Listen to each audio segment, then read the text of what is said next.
Kita ini kalau mata batin kita makin bersih, semakin tidak suka dengan yang mubah. Yang mubah itu ala kadarnya aja, sedikit tidur sedikit, makan sedikit, ya sedikit. Punya mobil, perlu mobil beli satu, begitu. Jangan punya mobil 10, untuk apa sih? Mobil 10 untuk apa? Sementara rakyat Indonesia masih miskin, banyak miskin. Saya mendengar ada kiai mobilnya 10, di atas 1 miliar semua.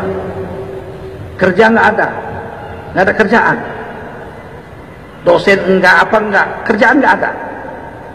Tapi mobilnya, mobil mewahnya 10, di atas 1 miliar semua. Yang dipakainya sekarang Mercy harga 4 miliar. Nggak malu sih? Hah? Ente nggak malu? Ya terserah saya, kan duit saya. Iya, tapi di tengah-tengah masyarakat yang sedang miskin begini. Orang Indonesia ini 50% tamat dan tidak tamat SD. Yang miskin 9,8% dari 263 juta orang. Itu pun karena ukuran miskin diturunin, parameternya diturunin. Bangga pemerintah mengatakan orang miskin sekarang di Indonesia cuma 9,8%. Diturunin parameternya. Tahun 2017 Badan Pusat Statistik Nasional BPS mengeluarkan pengumuman orang yang gajinya 990 ribu jadi 361 ribu sebulan, 11 ribu sehari, itu tidak miskin. Sekarang saya tanya, 11 ribu sehari miskin nggak? Kuat jawabnya, miskin nggak? Enggak, kata BPS nggak miskin. 11 ribu sehari nggak miskin. Makan di warteg aja sekali makan 15 ribu, telur aja dari 20 ribu sekilo jadi 30 ribu sekarang. Saya ditanya, Bapak kau tahu harga telur? Saya tukang belanja, bukan istri saya yang belanja saya. Bagaimana sih? Harga telur 2 minggu yang lalu 20 ribu, sekarang 1 kilo 30 ribu. Datang menterinya bilang ini akibat Piala Dunia. Karena orang Indonesia pada nonton Piala Dunia lapar, makan Indomie pakai telur. Emang yang nonton Piala Dunia cuma orang Indonesia? Orang Malaysia, orang Singapura, orang Filipina, orang Brunei, orang Afrika, orang Amerika, orang Cina, orang Jepang nggak nonton Piala Dunia. Sehingga telur cuma naik telur orang Indonesia. Telur yang lain nggak naik. Kadang-kadang jengkel kita. Saya kalau jadi presiden hari pertama nggak ada orang miskin. Begitu saya dilantik pagi sore nggak ada lagi orang miskin. Sebab saya turunkan aja parameternya, ukurannya. Suruh BPS tulis pengumuman, siapa yang punya duit 1000 sehari kaya, udah aman, nggak ada lagi yang miskin di Indonesia kalau begitu ceritanya. Kadang-kadang jadi kiai nggak enak, dibongkar dan dibilang nyinyir, itu yang nggak tahan. Nggak dibongkar kan jadi pembohong kita. Saya tahu kalau nggak saya bilang kan berdosa, saya ikut bohong. Paling tidak saya ikut bersubhat, mengatakan 11 ribu itu tidak miskin. Saya bilang penghasilan 30 ribu sehari pun di Indonesia sekarang miskin.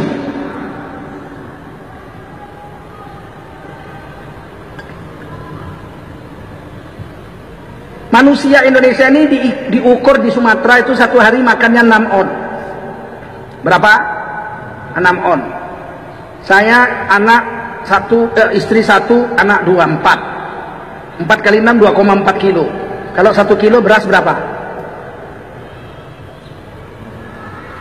Tergantung berasnya. Kalau beras miskin 8.000. Mana bisa saya makan beras miskin? Saya nggak miskin saya. Saya makan beras mesti enak saya. Lebih baik saya makan beras enak pakai kecap aja daripada makan beras nggak enak pakai rendang Padang. Begitu kalau saya memang beras memang dari dulu mesti yang enak. Mana cukup 11 ribu? Cukup.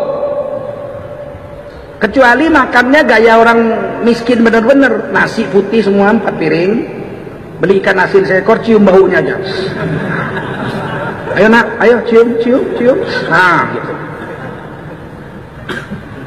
Nah, kondisi negara yang seperti ini, ada kiai yang sanggup punya mobil 10. nggak punya basiroh nih orang, bener, nggak punya basiroh. Harusnya kan kita malu seperti ini.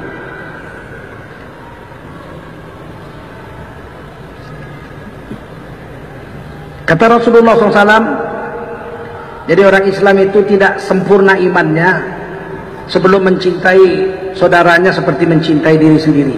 Nah itu yang paling tepat hadisnya begini. Kalau kau masak makanan enak, ini tercium baunya ke sebelah rumah,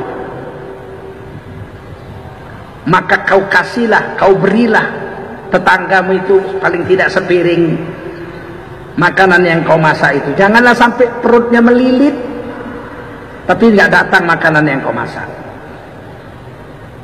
Kita bakar sate di halaman rumah, tetangga ngintip dari pagar.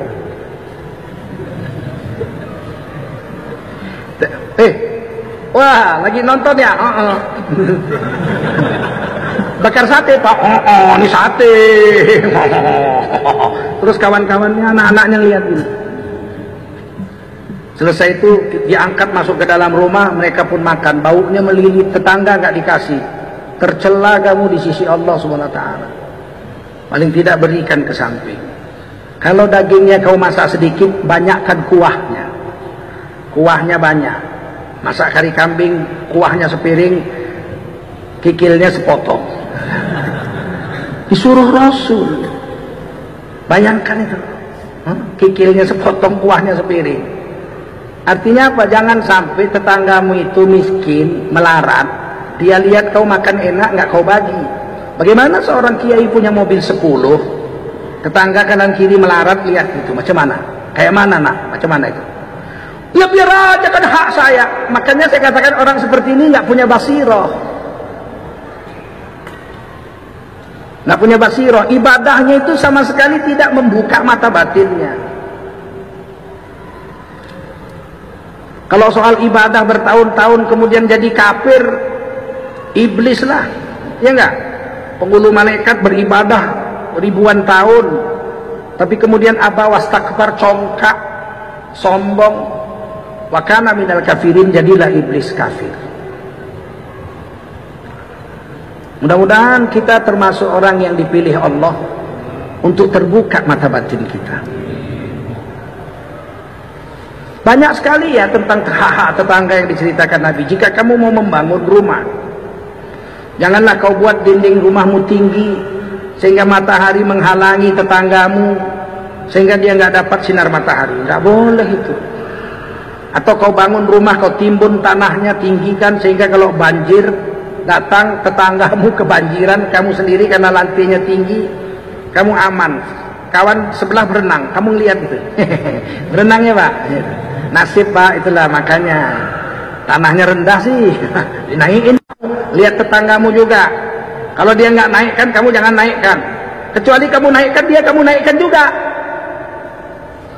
Oh, saya mau naikkan lantai rumah saya Pak 1 meter, saya timbun. Tanah Bapak kalau nggak ditimbun, Bapak banjirnya kena ke sana semua. Bapak juga sebelah sini nggak? Sini, ini beli tanah timbun, sama-sama kita timbun. Duitnya dari saya. Begitu. Oh, nggak bisa dong, saya nggak punya duit. Jangan timbun. Loh, kena banjir, pindah dari situ kamu, cari rumah lain. Jangan kamu sengsara, kamu hidup senang di situ, tetanggamu kau buang kesengsaraannya itu ke tempat orang. Wilayah ini wilayah banjir, sama-sama banjir. Saya nggak mau banjir lagi, pindah dari situ. Jangan tempatmu kau timbun, orang kena banjir kau nonton gitu. Kasihan. Gini cara berenangnya Pak. Gini Pak, gini. Aduh nggak bisa, udah capek ya. Ini kayu Pak, ayo Pak. Pakai kayu Pak, ngambang di kayu Pak. Kan kurang asem bener ini tetangga begini. Ketika kita miskin, kita tinggal di gang sempit, sama-sama miskin semua, kehujanan, banjir, kebanjiran. Tapi ketika kita kaya, kita pergi dari situ. Cari tanah lain yang imbang juga, yang dia tinggi, kita tinggi juga. Tinggi kita tinggi juga. Begitu kira-kira. Mengasah basirah. Kalau kita makin banyak ibadah, makin tidak peduli dengan orang. Ibadah ini tidak menjadi ikhtiar untuk mendapatkan, membukakan basirah mata batin kita kepada Allah Subhanahu wa ta'ala.